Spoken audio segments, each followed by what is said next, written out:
সমগ্ৰ দেশৰ লগতে নগাঁও জিলাৰ কচুৱাতো উলহ মালহেৰে উদযাপন ৭৮তম স্বাধীনতা দিৱস।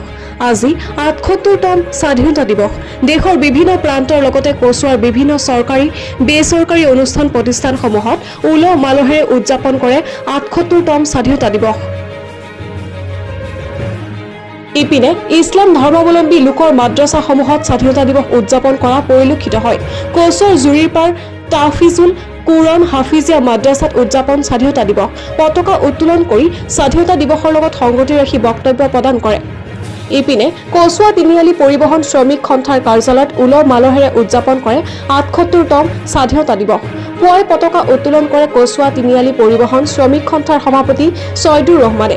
পতাকা উত্তোলন কৰি স্বাধীনতা দিৱসৰ লগত সংগতি ৰাখি বক্তব্য আগবঢ়ুৱায়। ইয়াৰ পিছতে স্বাধীনতা বৃক্ষ ৰোপণ কৰে কচুৱা তিনিআলি পৰিবহণ শ্ৰমিক সন্থাই। কচুৱাৰ পৰা মাইনুদ্দিন হকৰ ৰিপৰ্ট, নিউজ 24 এনি। ৭৮তম স্বাধীনতা দিৱস উদযাপন উপলক্ষে আমাৰ দক্ষিণ পশ্চিম নগাঁও পৰিবহণ শ্ৰমিক সন্থাৰ উদ্যোগত আজি আমি বৃক্ষৰোপণ কাৰ্যসূচী আৰম্ভ কৰিছোঁ। মই এই স্বাধীনতাৰ উপলক্ষেই আমাৰ ভাৰতবৰ্ষৰ প্ৰতিজন মানুহক মই আহ্বান কৰিম যে ১৫ আগষ্টৰ উপলক্ষেই যাতে আজি এই দিনৰ শুভক্ষণতেই আমাৰ ভাৰতৰ যিমান জনসাধাৰণ আছে প্ৰত্যেকেই মিলা প্ৰীতিৰে আমাৰ দেশত চলিব লাগে।